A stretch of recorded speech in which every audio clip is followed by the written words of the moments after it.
So what are we going to talk about today? So we're going to talk about case alerts. If you're on this call, I would imagine you may have some responsibility for managing information that comes from third-party providers, or even ways that your firm is gathering information now that attorneys look to either maintain relationships with current clients, identify targets for new clients, and cases that may be being brought against those firms, or managing relationships with third-party vendors. Hey, we have a whole bunch of searches set up with vendor XYZ, whether that's Courthouse News, Westlaw, whoever it happens to be. And we have a lot of them because we have a lot of attorneys that like to do a lot of different things. How do we manage all of that? And that may be a challenge that has been around for a while at your firm, or maybe with all of the available information now and how much information is available in multiple different ways, maybe becoming an issue for your firm. And we have some solutions that hopefully you'll see throughout the course of the conversation today address some of the challenges with managing all of that information and getting it to the right person at the right time.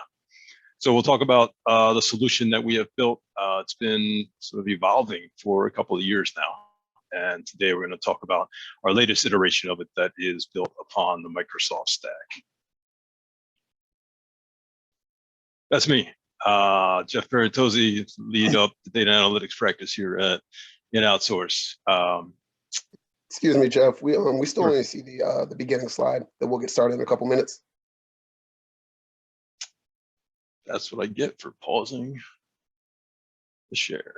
Thank you, Gil.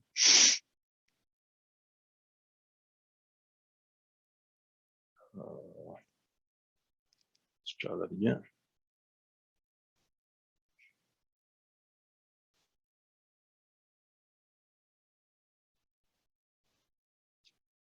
Always a fun time with technical difficulties.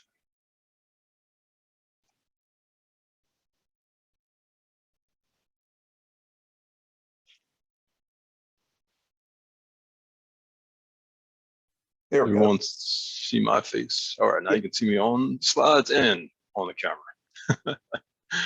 camera. Here's what I was just talking to, some case alerts, and we'll talk about some of the challenges and opportunities out there for case alerts, and we'll talk about new case filing intelligence, the solution that, as I mentioned, we have brought together over the past couple of years. That's me. I've been doing data analytics for a lot longer than I care to mention, but going on 20 years now, in a variety of different roles. And we do a lot here at InOutsource when it comes to data, from solutions for analytical problems, solutions for gathering data, managing data, as well as data governance, as that might also be a challenge for some of those out there. And today we'll be talking about bringing in more information into your firm. So how do you manage that, both from a tactical level? How do we get that information in? How do we enrich it? How do we get it to the right people? But then once we have it, what do we do with it? How do we manage it over the long term and throughout the life cycle of its usage? And I seem to be having all kinds of problems. No matter what key I hit, I can't get to advance my slides. InOutsource, real couple of quick slides on InOutsource as an organization. Our tagline, we implement insight. As some of you may be aware, may be challenged with, we have a lot of data that's at our disposal, and getting that information into a way that is meaningful and insights can be gleaned in a short period of time, either at a glance or through a short period of time, is what we strive to do for our clients. So we've been doing this for about 20 years and focused primarily on risk, information governance, and how all of those pieces play into law firm operations. So specific to the analytics group, the data analytics group, DNA here at InOutsource, we like to call it right-sized. So we are partners with a number of different vendors, as you can see there on the slide. We have solutions that we built in Qlik, Tableau, SizeSense.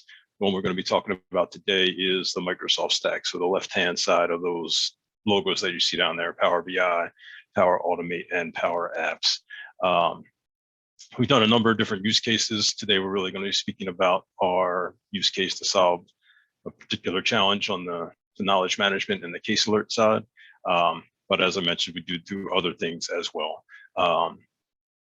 We have some certifications, but generally speaking, we like to sort of dive in with our clients, get a tailored solution for the specific challenge that is being offered.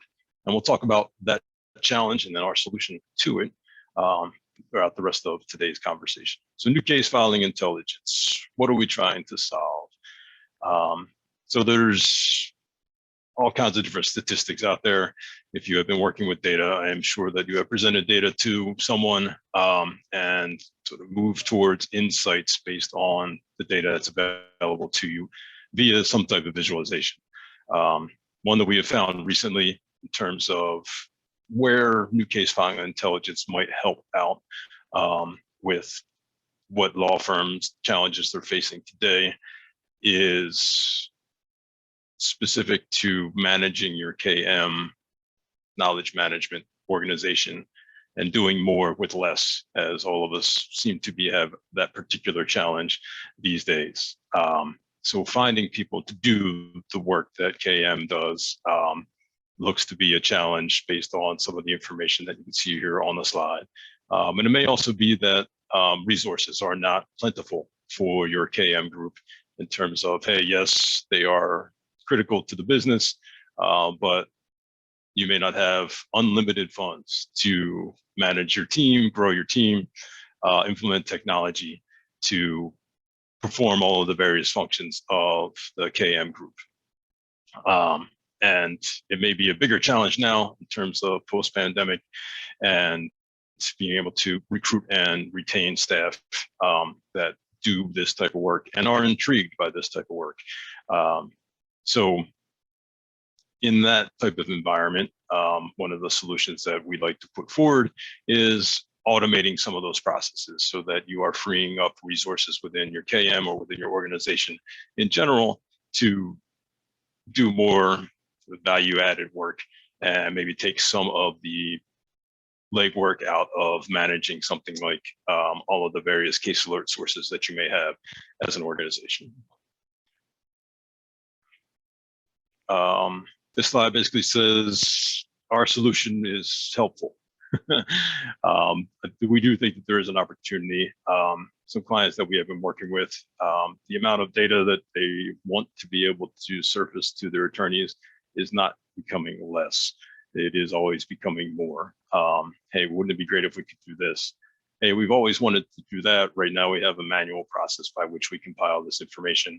Let's see if there's a way to automate that in such a fashion that it frees up those folks to actually take that data and do some more higher level analytical work to really make it more valuable to the organization or make it faster to get that information out to the appropriate folks.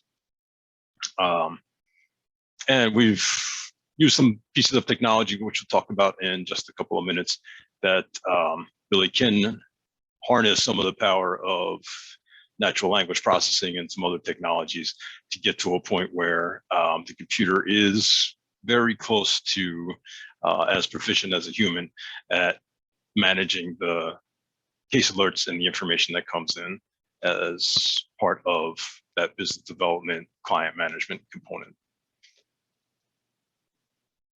So we do some analytics across the business development lifecycle within the law firm.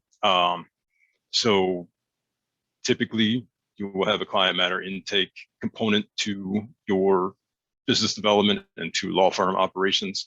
So there's that intake workflow, obviously conflicts checks, et cetera, that happens as the business has been, I guess, identified and is going through the process of actually becoming a sold matter.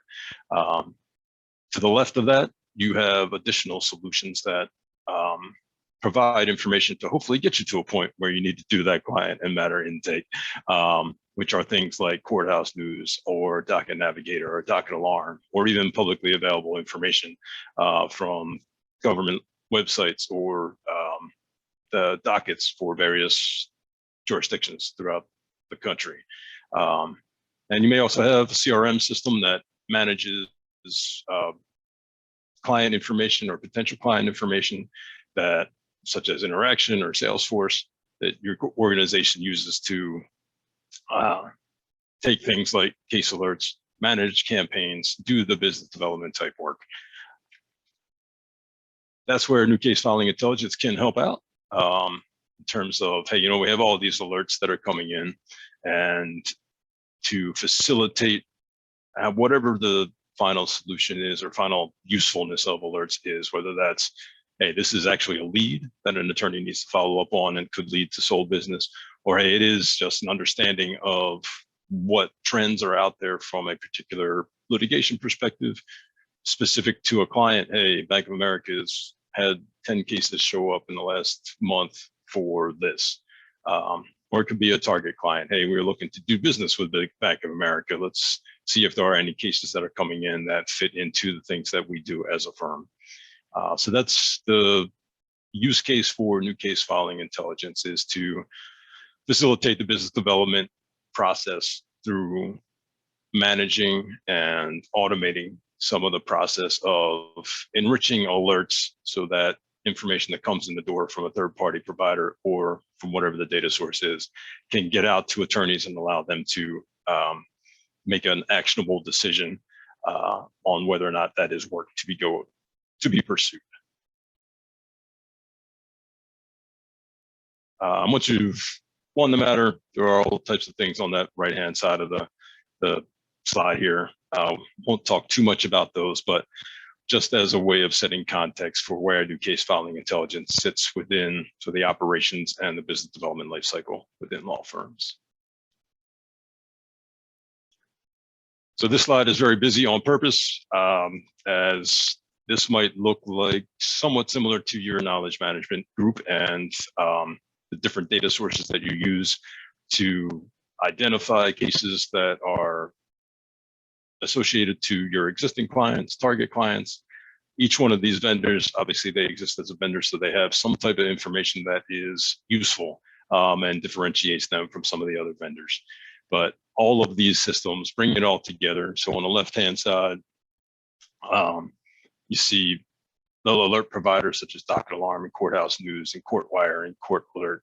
And obviously they all provide information about cases that may be being brought, other litigation trends, information that can be critical to business development at your firm. At the same time, you have other providers such as Bloomberg and DMB that can give you information about not only cases, but also corporate trees, et cetera, as well as any information that you as a firm have, something like your CRM tools, say a bunch of information Interaction. This is the type of work we've done with this client. This is who we know at that client. This is who would be responsible for that client. And then you obviously have accounting systems, whether that's Aderant, Elite, or something else that has information about clients, potential clients, existing clients, inactive clients, that can factor into whether or not a particular case alert might be a lead, might be something that would be interesting for the firm, or might just be something interesting for the responsible attorney for that client relationship to know that, hey, this is what it looks like for you from a litigation perspective over the past 6 months, the past 9 months, whatever that might be.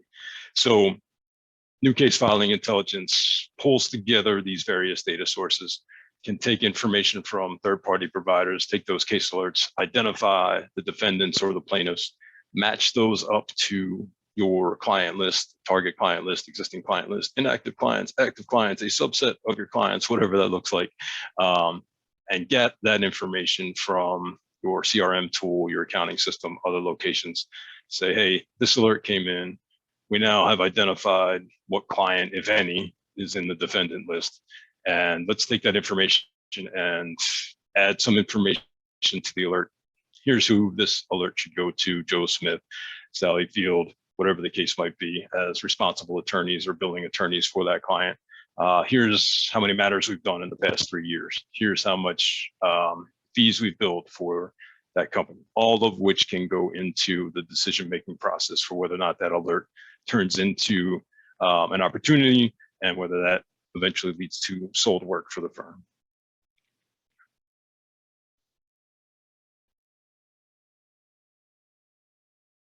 So this is sort of the high level view as to what new case filing intelligence does. So we take a number of different case alert providers. We've worked mostly with Courthouse News. That seems to be one of the most popular ones with the clients that we've worked with to this point. But I've also worked with all of these various alert providers, whether that's CourtWire, Court Alert, LexisNexis, and or Westlaw, Bloomberg, Docket Navigator. And we've done a lot of work with sort of the delivery mechanisms that those providers use, whether that's attachments that come in via email or it's an API that they make this data available. We've even recently been working on just doing some web scraping to pull information off of publicly available government and other websites in those spaces where the third-party providers don't have good coverage when it comes to specific things. And you see there, we've done recent work around pulling OSHA inspections off of OSHA's website and filtering those into the solution. So what you see at the top of the screen here is one component of the solution, and that is sort of gives you a view into all of the alerts that have come in over the course of some time frame. Could be of all time, it could be the past year. Hey, what did 2021 look like from the alerts that we received from our various vendors? Which ones did we use most often? What were the trends that we saw based on all those alerts that came in? And what type of analysis can we do? Can we identify some target clients based on that? Hey, this particular firm or this particular company seem to be getting a number of cases brought against them. Is that a target for us, depending upon what the nature of suit is or other factors as well? So there is the capability within the solution to do so that high level analysis across all of the alerts that are created within the system. What we're primarily going to focus on today is the sort of enrichment process. And at a high level, that process is alerts come in the door sometime in the middle of the morning, typically sometime before the sun comes up, sometime between 12 midnight and 5 or 6 a.m. And that information, the case alerts are then sort of sanitized, formatted into a way that you can look at your alert information from regardless of source in the same format. So you see the plaintiffs and you see the defendants and you see the summary and you see the filing date, whether that came from Docket Alarm or CourtWire or we scraped it off of OSHA's website. And then the primary piece of the solution is the ability to match defendant names to your existing client names.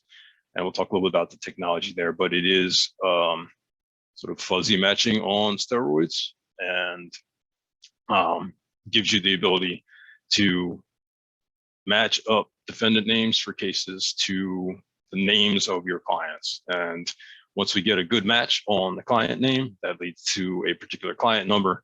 And as I'm sure everyone is aware, once you have that client number, a plethora of information becomes available to you to enrich that alert information, whether that's responsible attorney information, all of the billing and the types of work that you've done with that client, as well as other things that you may be tracking on that client. Hey, this is a top client for 2022. We want to spend a lot of time trying to build our relationship with them. This information needs to, get forwarded to the right person immediately because of that focus on that particular client.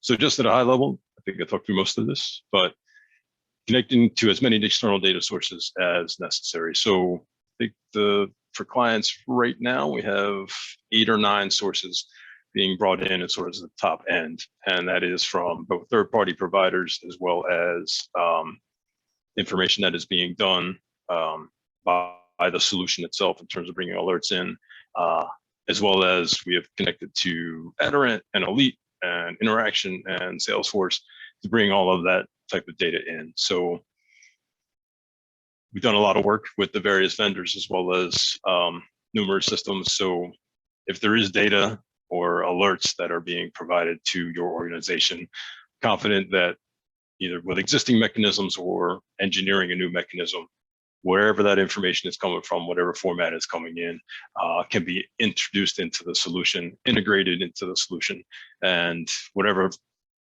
on-prem or cloud-based firm systems where you want to pull information and enrich the alerts, that is sort of the core of new case filing intelligence, the flexibility to pull in information from numerous data sources, both firm and third party, and come up with a solution that allows you to sort of enrich and automate to some degree, a great degree, the process of managing your alerts.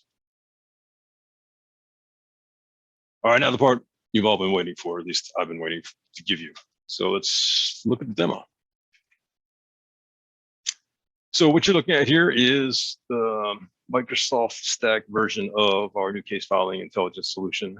We originally built it out on the Qlik platform, but we have heard from a number of clients that, hey, that is great.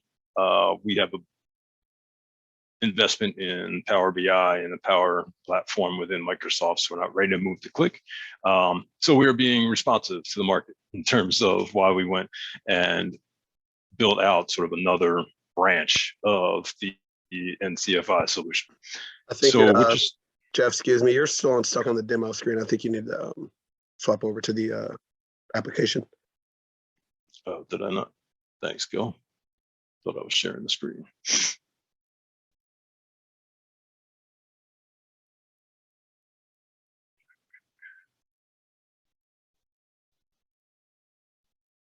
Did that fix it? Yeah, perfect. Thanks. Cool. All right. So as the primary architect of new case filing intelligence, I do want to say that the solution works much better and is much more engineered than my ability to manage Zoom. So what you're looking at here is the results of the algorithm that I've been referring to this point. So you can see here that we have case information that came in. I think these are mostly from Courthouse News, and they were ingested this morning, and the information that came from the case alert provider is this information that you see here, case number, all the typical information that you see. The case title is plaintiffs and defendants. If the lawyers have been assigned, here is the summary information of what that case is. What you see in there in the section over on the right is the results of the matching algorithm that we have in place. So we use a combination of Elasticsearch, which is an open source product that does indexing and pattern matching really, really well. And we use that as part of the solution. We take the defendant names, we tell Elasticsearch about your client list. So we have our fictitious law firm that has a bunch of clients that we've identified as part of our book of business at our fictitious law firm. We put those client names into Elasticsearch. And then as part of the process of ingesting alerts, we take that information from the alert, take each one of the defendant names, ask Elastic to match that up to a client name. If there's a hit that comes back, we then do some work on that. The hits get back from Elastic. We do some work to identify or weed out some false positives. And then what you see here is the results of that matching process. So Southwire Company LLC was one of the defendants. We matched that up to, ironically, we have a client named Southwire Company. So that looks good here in the demo. That is client number 39953. And the type of work that we have done with them is class action work. And we last worked with them on April 23rd of 2009. So a couple of things to note here. The firm experience can be any information that is available once you get to that client number. So it could be, hey, let's just put the responsible attorney names there. Let's put the billing attorney names. Let's put how many matters we've had with them. Let's add more information about the firm itself, maybe the SIC code or other things. Whatever might be specific to your firm or specific to the attorneys that will be reviewing this information, that would help them to sort of set the context for that case alert, understand what the firm has done with that particular client or target client in the past, and hopefully make the case alert information more actionable based on that additional context that comes from firm-based systems or other third-party systems. You can see the score here. So this score, done a lot of work on that particular component of the solution to get to a score that is, so the scale is from 0 to 100. And as you get closer to 100, and what we found is somewhere in the 85, 90 to 100 range is really good matches that are very approximate to what a human being would do in terms of matching and understanding, hey, this is what the defendant name says. I realize that LLC is there, but I also know that Southwire Company is one of our clients. So we do know that as a human being, I know that, hey, I can look that up, or I know that we do work with them, so I know what that client number is. So the algorithm that we have in place using Elasticsearch and some other components has continued to evolve, and now at a place where a lot of the matching that we can get to is sort of high confidence levels in that matching process. You can see on some of these other ones, we don't have as high matching score for some of these other clients. So Dave Stevens as an individual was listed as one of the defendants on this other case that we have here. You can see that we matched Dave Stevens to Dave and Buster's. So we have a lower confidence in that match than we had previously. So I want to take a moment to talk about the workflow of the tool. So what you're looking at is sort of the manual review component of the solution, where all of the cases that came in on a nightly basis for Wednesday are listed here, and all of the matches that the system made are also listed here. This manual review process is where we put the human in the loop to review what the computer has done. So as a human and as a knowledge worker looking at this top one, I'd say, hey, computer did a pretty good job of that one. I'm going to go ahead and approve that, which is what this checkbox is. The system is built in such a way that if we get to that 100 match score, we automatically approve that. Anything less than, say, 90 or 85 or a configurable number is we do not automatically approve the match from that client name to that defendant name. But that gives you the ability as part of the solution owner or folks, analysts that would be working with the solution to come in and either approve or disapprove the matches that the computer has been making. And if they are unapproved, then those clients are not incorporated into the final information that gets disseminated to the attorneys. We also have the ability to override what the computer has done. So we could see that Dave and Buster's here is a 75. There are some others here, Dean Hansen, Sally Moore, that are not as good matches. You also have the ability within the solution to make it smarter by telling it what client that should be. And those individuals are not good examples, but if we scroll down a little bit here to Hudson Insurance Company, we match that to the Hudson Insurance Group, and we are pretty confident that that is the right one. But if we were not, I'm going to click on this little zoom button here, which is going to zoom into this case so we can see a little more information about that. So it just makes it bigger. So if you have bad eyes like I do, you can see a little bit more of that. See that we're pretty confident in the Hudson Insurance Group, but if we were not, we added the ability to do a client lookup within the within the application itself. So if we wanted to override the solution's choice of Hudson Insurance Group, we can come in here, and obviously I was preparing for the demo. We can do a search here. That was probably not a good idea to search on everything, but that's our full client list. But if I want to do a search on Hudson,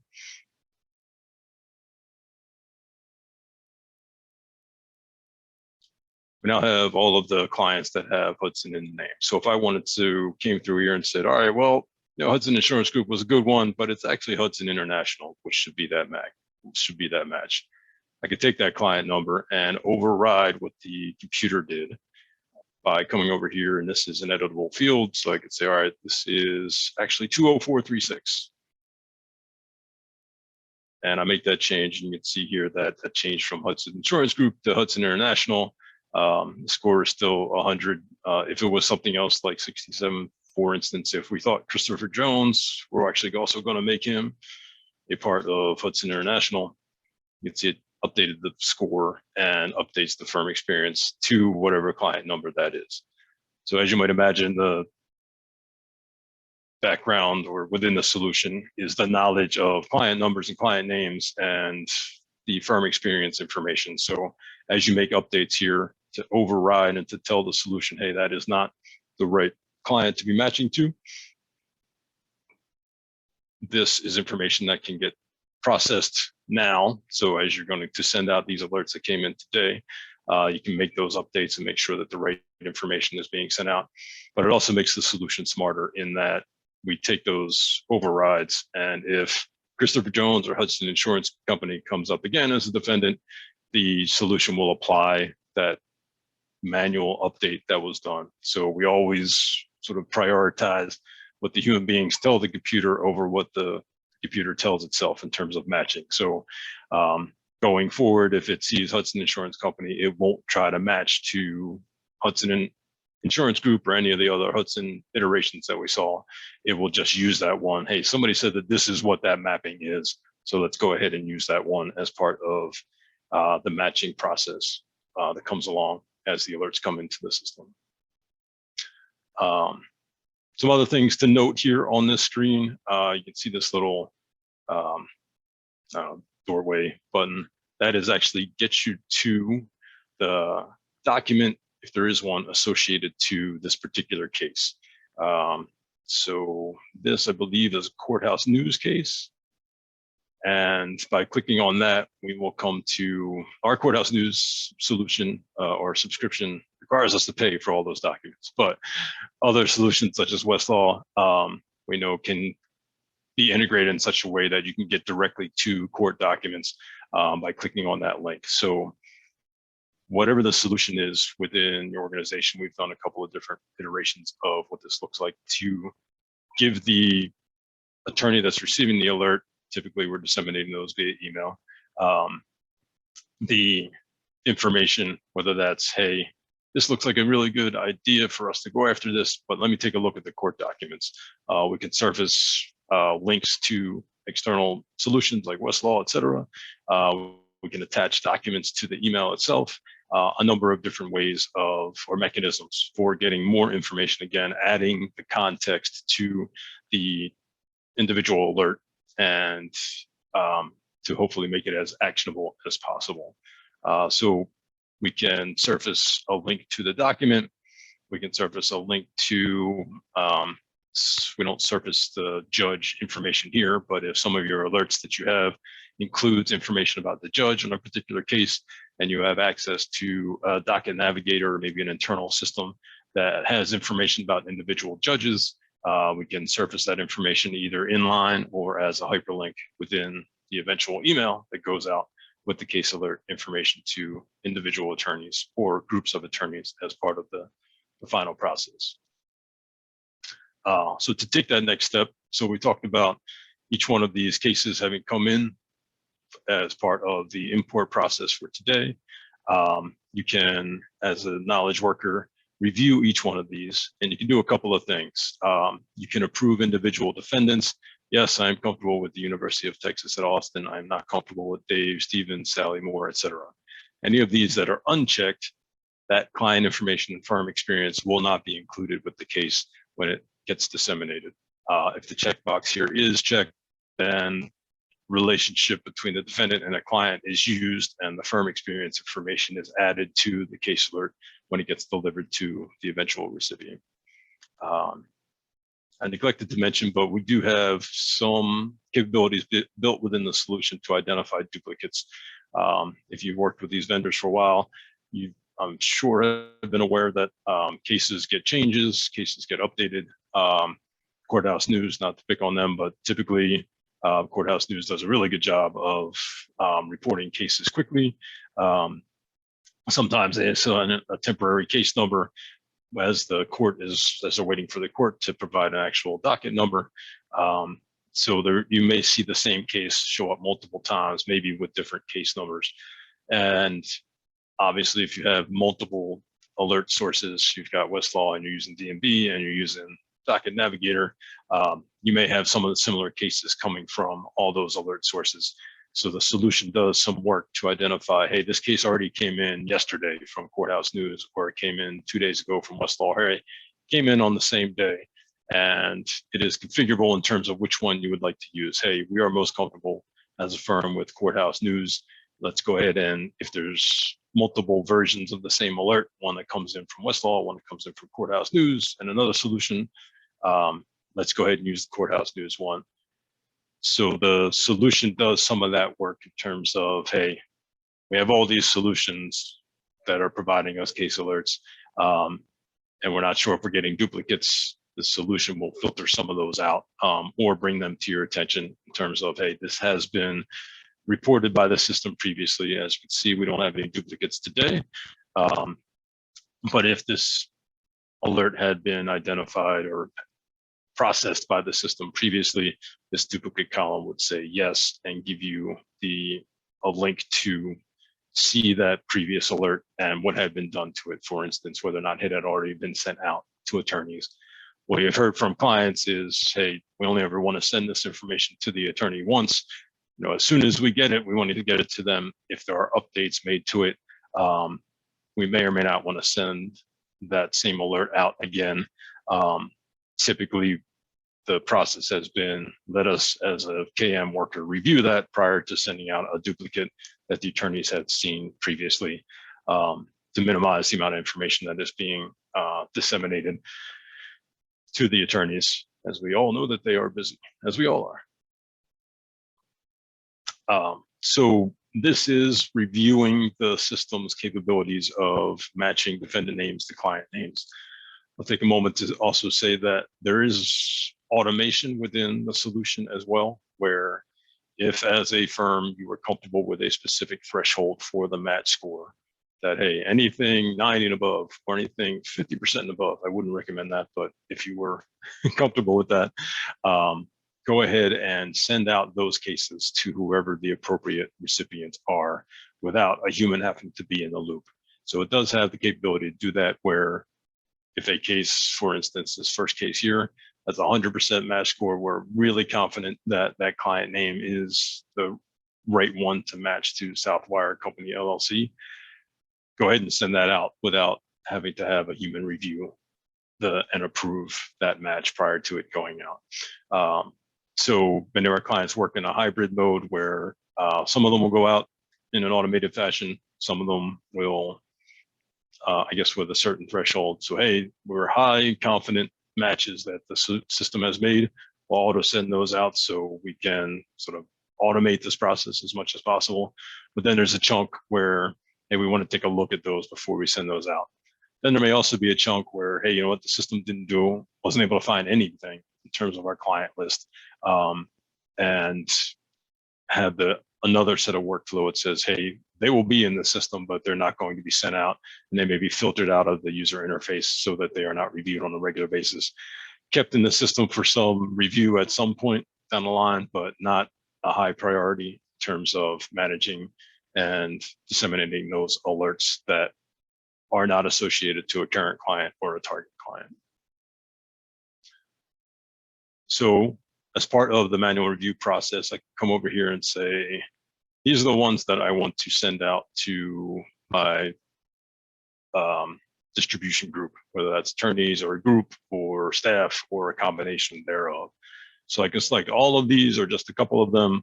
Let's say for whatever reason, I only want to send these two alerts out. So I go ahead and select those over here on the right. I can say, hey, I don't want to include firm information related to one or more of these clients. Obviously, it's the same client, so it doesn't make sense to uncheck those. But if there are matches that are not accurate and you do not want to go through the process of overriding them and finding the appropriate client, you can uncheck them here so it will not incorporate that information. So I want to take these two and I want to send these out right away. I hit that checkbox. That moves them on to the next step, which is this case alert screen. So you can see that those two cases have been brought forward to this screen, and this is where you actually send that information out to your final attorney, staff, distribution group, whatever that looks like. So this information incorporates now the firm experience that was identified via that client to defendant match. What you also see here is sort of one of the ways in which we've built out the solution, which gives you contact information for that particular client. In this case, this is just two of the folks here, myself and Alicia, one of the team members on the data analytics team. But this can be the responsible attorney, billing attorney, working attorney, some other contact for a particular client. Maybe it's a business development person associated to that client or the industry that that client is in, whatever that happens to be. And this screen gives you the ability to say, yes, I want to send it to Alicia because he's associated to numero uno acquisitions, and also send it to Jeff because he's in charge of whatever industry numero uno acquisitions in. He does a lot of mergers and acquisitions work. So this screen, again, human in the loop process where you can identify who you want to send the information out to and pick and choose based upon contact information that's associated to a particular client. This could also be fully automated where, hey, this information is going to go out to this distribution group, and I don't need to go and individually identify the attorneys that I want to send it out to. This is sort of the iteration that we've been working on most recently, which gives you sort of fine-tuned control over what information is being disseminated and to who. So I've identified, hey, I'm going to spam both Alicia and myself. These checkbox on the end here is for whatever reason. I don't want to send a particular case out, or I do. This gives you the ability to choose which ones you would like to send out. I'm going to go ahead and send both of these out. I click that checkbox, hit the send button. It's going to say, are you really sure you want to send those out? I am comfortable spamming myself as well as Alicia, so I'm going to go ahead and hit the send button. And that's going to trigger the process of disseminating this information as part of an email to both myself and Alicia. And if computers are smiling upon me, and I close my email, wouldn't that? One moment while I open up my email.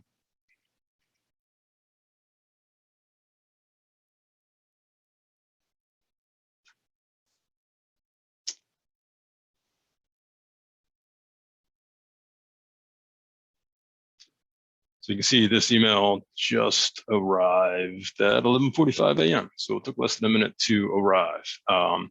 And you can, oops, see the information that is on the screen behind it. And because we are in a live demo, it filtered out one of my cases. But this should show both cases as part of the information that comes in. So I will have to go and troubleshoot that.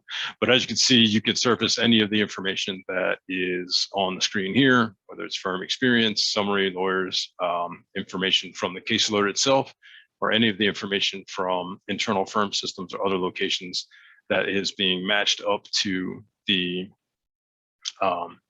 case based on that client name to defendant name match. And this can be branded, other information can be added here. You can do hyperlinks to case documents, et cetera. All of that information can be added to the alert that is disseminated as part of the final distribution. What I wanted to show was that there were two cases here. They're not going to get two emails. They're only going to get a single email. I have one from earlier today that we were doing some testing on that illustrates that. So again, information can be compiled. For instance, if there are 10 different alerts that were going to be sent to me as the responsible attorney for these 10 different clients, that information would be consolidated into a single table within an email and disseminated out appropriately, rather than sending 10 individual emails, each with a single case. A couple other things to mention as part of the solution. This historical alert import gives you the ability to do some analysis of the work that has already been done by the solution. So over the course of time, you've ingested hundreds, thousands of alerts. This gives you the ability to go find alerts that have been sent to a particular client, or even if you were looking for a particular case number. Hey, Joe Smith called and said, hey, I never got this alert, or hey, I got an alert about this case from 3 months ago. Here's the case number. I lost the email, or I need some more information about that. Can you resend me that alert information from NCFI?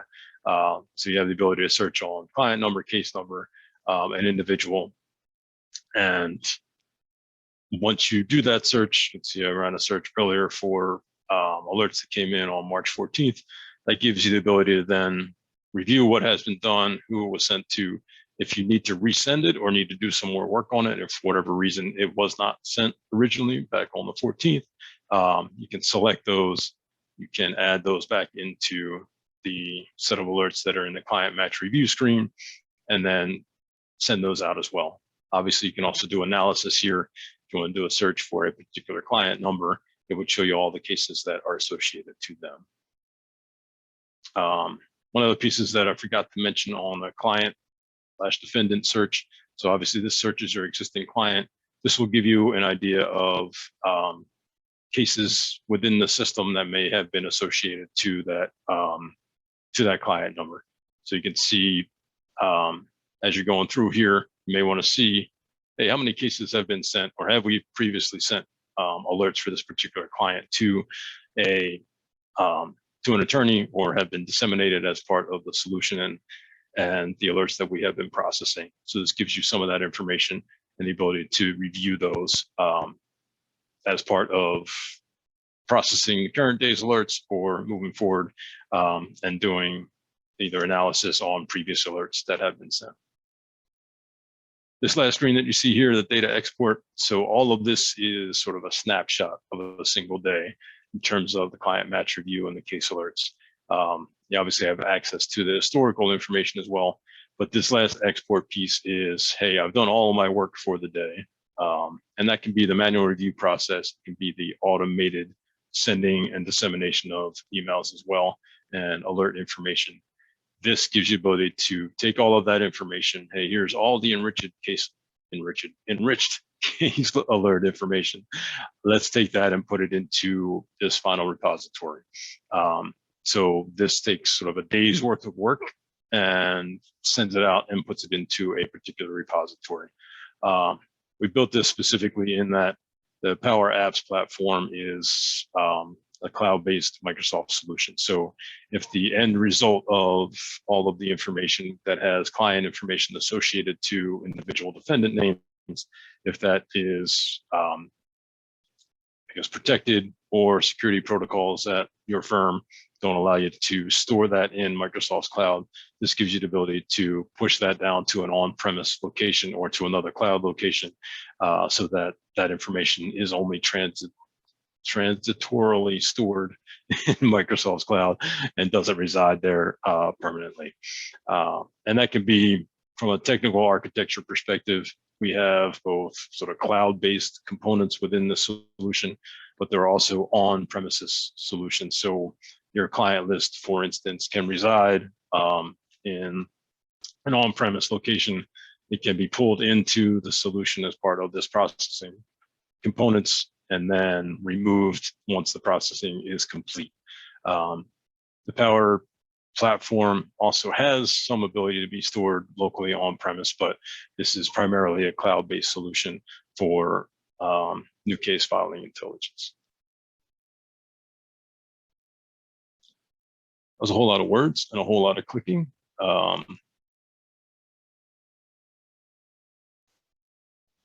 I see that there are a number of questions out there, and I did not touch any of those. Kel, do you have a list of the questions as the order they came in, or should I just take them as they came in from the chat perspective? In the order they came in on the chat is, so starting with Martina Enders at 11:31 would be the first one. I can read them off to you if it's easier that way. Yeah, why don't you read out so that, or actually I'll read it. Okay. I think I got it on here. All right, so does the system learn from the cases you select? adding names as, also known as, to the client, etc. If you do add in, and actually that's a really good point that I forgot to mention. All of these fields are editable. So if you wanted to add something to the firm experience here to send a note out to, say, the attorney, you could add that here and say, please read immediately, or something along those lines. And all of that information gets stored at some point through the solution. So if you added a new or updated the client name or added information to the firm experience here, all of that would make the solution smarter, where we could take that information and, hey, you know what, whenever this client shows up, surface that firm experience information that they added. Or if there was another subsidiary for the organization and you overrode the client number, yes, the solution would take that information. The next time that particular defendant name came in, it would use whatever you explicitly told it to use. Also, just a note on that as well, you can use existing clients that maybe have client numbers, or you could have a target client list to say, hey, these are names of clients that we are interested in. If they show up, if they don't have a client name, send them over to Tom Jones or Sally Smith or whoever, whatever the appropriate attorney is. So that can be incorporated as well. So even if they're not an existing client, you can get that information hopefully to the appropriate person. In the case of duplicates, can you pick which link you want to use in the alert? Yes. We've actually done some things where we sort of mashed up alert sources where a client was, we really like the summaries from Courthouse News, but Westlaw gives us the ability to actually pull up the court documents directly. So in that particular solution, we surfaced all of the Westlaw information in a link that was there, but showed some of the summary information from Courthouse News. So hopefully taking the best of all possible worlds to surface that information. Another question here is, can your system pick up unsecured creditor names listed in bankruptcy petitions? At the moment, we don't do anything in terms of document processing. If information came in from your alert sources that is, I guess, computer readable, whether that's text or whatever the case might be, if you had an alert source provider that was providing, say, the text of those documents, we could incorporate that into the solution and sort of search through and use some of the natural language processing capabilities that we've already integrated to identify, say, proper names or specific potential client lists or whatever the information is that you're looking for in those documents. We have integrated one component of, it's Westlaw's News that I forget the exact name of the product, but we do actually incorporate the text of the case itself and search through some of that to identify potential clients. Sorry, interested or included parties. Sorry, I'm doing a really bad job of answering this question. What we have done is done some work with reading the full text of an alert and the entire summary and pulling out individual company names from that text. So the solution does do some work on pulling information out of full text and surfacing that as part of the solution. So I say the answer to the question is yes, it just might not do that specific thing right now. To your knowledge, is there any source that comprehensively pulls in North Carolina state court dockets? I would say that we have not seen one alert vendor that is comprehensive across all of the various jurisdictions that our clients have been interested in. I can't speak to North Carolina state court docket specifically. I will say the one that we have touched most often with our clients is Courthouse News. And it looks like maybe we have some investment in that now. I will say that we have recently sort of augmented what third-party providers can provide from an alert perspective by actually going out, and if there is a way to do some web scraping, hey, log on to the North Carolina State Court docket website and pull some of that information out of there. That is something that we also do as well. Typically, I will say that we are just hooking into your existing solutions or subscriptions to whomever you're getting your alerts from now. But recently have been working on also getting publicly available information to, in a particular or targeted use cases where that information maybe is not as available as quickly as possible or at all from existing third-party vendors. This question here, I think a couple of questions around, can we do sort of live processing of alerts? I know a lot of the vendors, Westlaw, others, give you the ability to say, hey, you know what, either send me a digest 8 o'clock every morning or send them to me as soon as they get uploaded to your system. The solution does have the ability to handle either of those cases. Generally, what we have done is sort of multiple picking up of alerts throughout the course of the day. So the solution can be set up so that every time an email comes in with an alert, go ahead and process it. But what we have typically done is set up, hey, we're going to incorporate alerts that came in overnight at 8 a.m. And also, hey, let's run something middle of the day, middle of the afternoon to pick up any alerts that may have been published after that cutoff at 7 a.m., 8 a.m., whatever the time is, so that you can pick up any of those alerts that maybe are getting posted throughout the course of the day. So typically that has been the approach that we've taken, where it's a couple of times a day, but it is possible to configure the solution so that as they come in, they can be enriched and then sent out.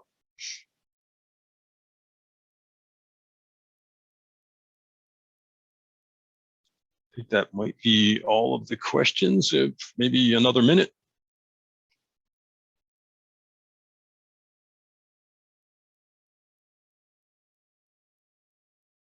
All right.